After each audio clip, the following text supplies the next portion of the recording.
내가 말하는 게 하나님의 뜻이야. 아니야. 내가 말하는 게 하나님의 뜻이야. 어떤 사람을 마귀니 사탄이니 규정한다고 해서 내가 성화된 사람 되는 걸까요? 바로 그런 태도를 뭐라고 말할 수 있냐면 광신이라고 말할 수 있어요. 광신이란 다른 게 아닙니다. 내가 경험한 것만이 절대적이라고 생각하는 거죠. 그럼 많은 사람들이 질문합니다. 하나님의 뜻을 어떻게 분별할 수 있습니까? 하나님의 뜻.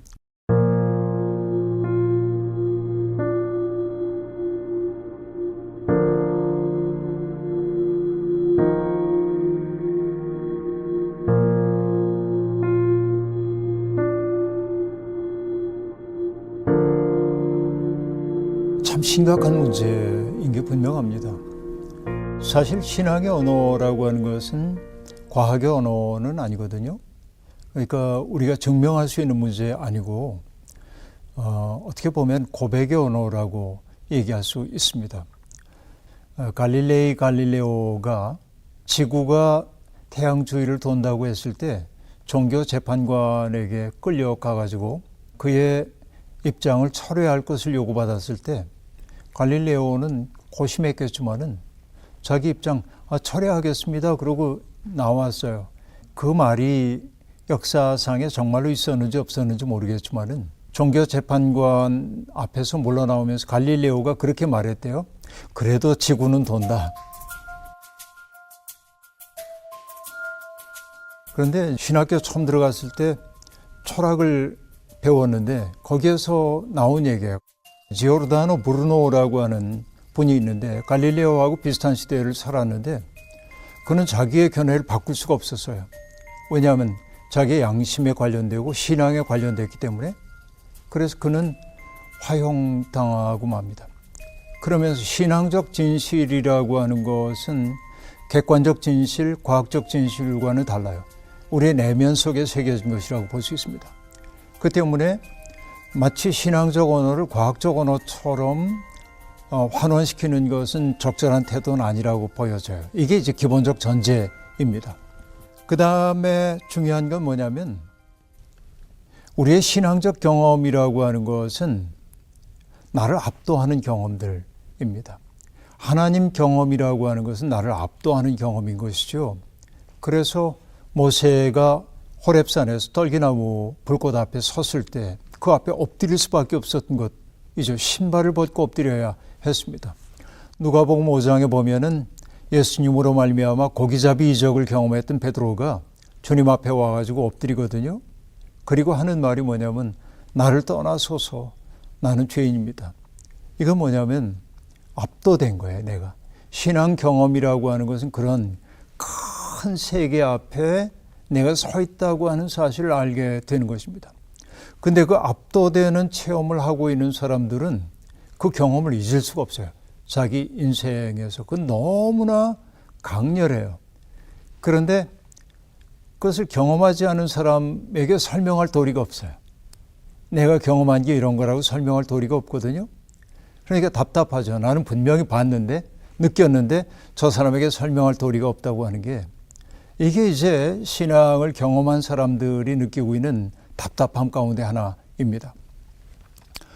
문제는 내가 뭔가를 압도되는 경험을 했어요. 다른 사람은 하지 못했어요. 그때 내 마음속에 교만한 마음이 들기 시작합니다. 나는 뭔가를 보았고 들었고 느꼈고 확실하게 알게 되는데 저 사람은 본 적도 없고 들은 적도 없고 경험한 적도 없어. 그럼 나는 영적으로 우월한 존재인 것처럼 생각이 되기 시작하죠. 그리고 나와 같지 않은 것 때문에 다른 사람들과 나 사이에 계급의식이 생겨나기 시작합니다. 그리고 나의 경험 세계 속으로 그를 끌어들이려고 하는 생각이 있어요. 그러나 제가 분명하게 드리고 싶은 말씀은 뭐냐면 하나님 경험은 사람마다 다 다르다 하는 얘기입니다. 예컨대 평생을 신앙생활을 했는데 화끈한 경험 한 번도 못하는 사람이 있습니다. 소위 정말 화끈한 영적 경험 못하는 사람이 있거든요. 그럼 그 사람은 그러죠. 나는 이렇게 평생 신앙생활을 했는데 하나님 날 사랑하지 않으시는가 봐. 그럼 그 사람은 하나님 사랑 안 하시기 때문에 그럴까요? 아니요. 그 사람의 성격적 특질 이런 것들에 따라서 하나님을 경험했을 뿐이에요. 뭉근하게 하나님 체험할 수 있어요. 근데 어떤 사람은 정말 극단적인 변화를 경험하기도 합니다. 어느 게 더 나을까요? 어느 게 더 낫다고 얘기할 수 없어요. 다를 뿐입니다. 그러니까 우리가 서로 다른 하나님 체험 속에 갇혀서 나와 다른 사람들을 용납하지 못하는 이들이 너무 많은 거죠.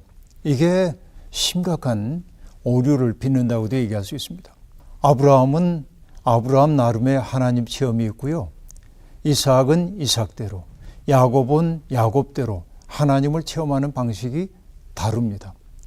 모세는 모세대로, 아론은 아론대로 다른 거지요.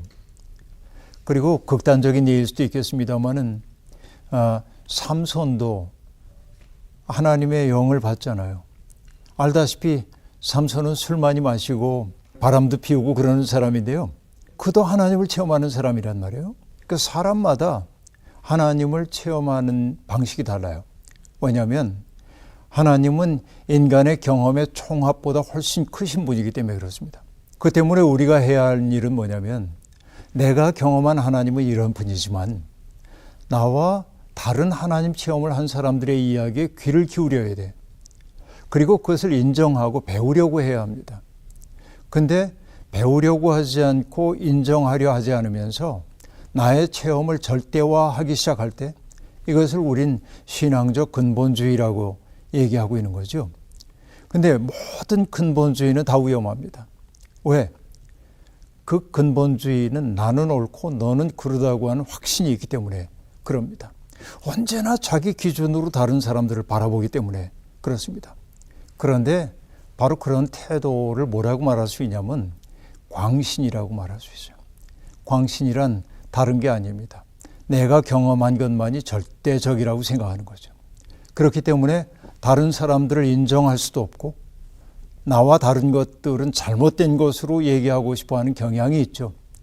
이게 심각한 문제라고 볼 수 있습니다. 그 때문에 우리는 정말 그런 오류에 빠지지 않기 위해 노력을 해야 하는 거죠. A, B, C, D라고 하는 사람이 있으면은 신앙 경험도 그것을 살아내는 방식도 다 다르거든요. 근데 근본적으로 우리가 일치하는 게 있으면 돼요. 하나님을 창조주로 믿고 또 예수 그리스도가 우리의 구원자라고 하는 근본적인 신앙 고백에 일치한다고 한다면 다른 문제들, 그런 문제들의 차이 때문에 서로를 배제해야 할 이유는 하나도 없다. 이렇게 이제 저는 얘기를 하고 싶어요.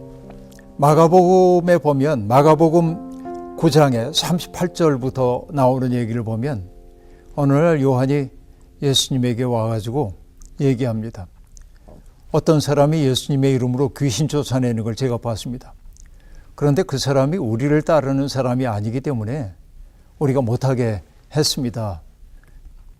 칭찬해 달라는 식으로 이렇게 얘기하거든요. 그때 예수님이 말씀하십니다. 그거 금지하지 말아라. 응? 중요한 것, 예수님에게 중요한 건 뭐예요?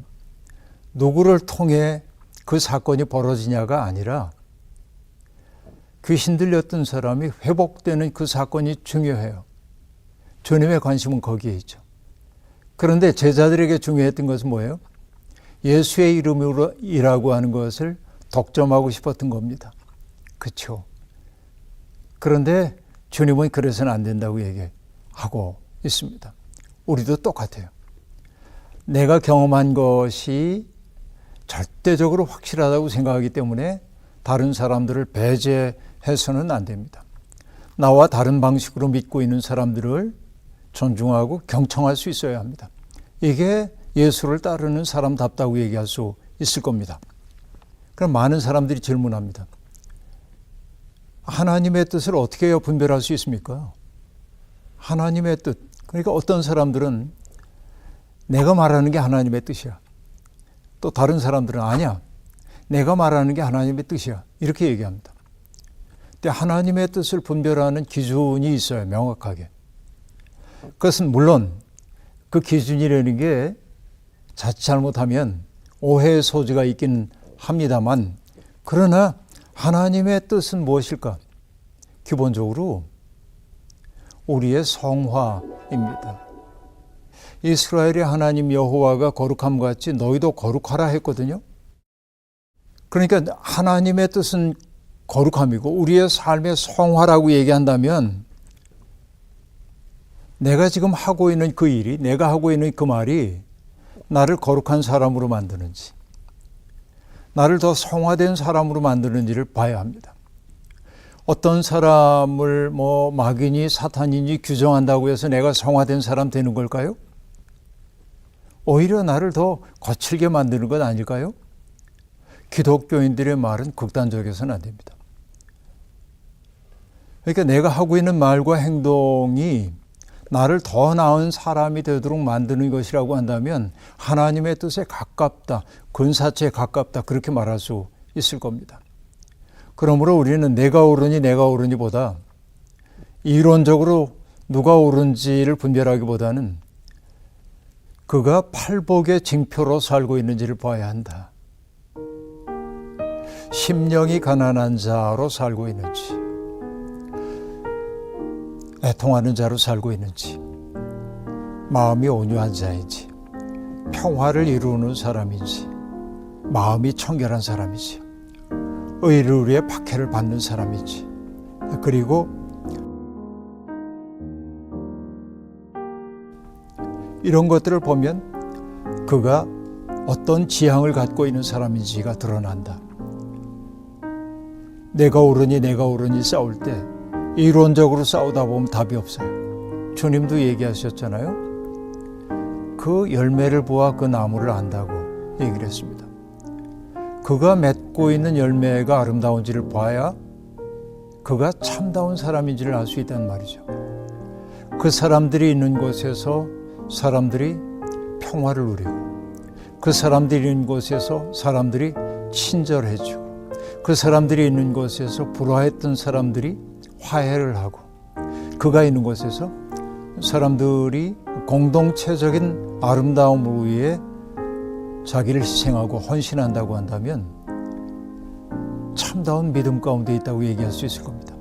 그런데 누군가를 배제하고 규정하고 판단하고 비아냥거리고, 이것은 하나님이 기뻐하시는 일이라고 볼 수가 없겠죠. 그의 삶을 보고 그가 어디에 속한지를 알아차릴 수 있을 거라는 생각이 듭니다.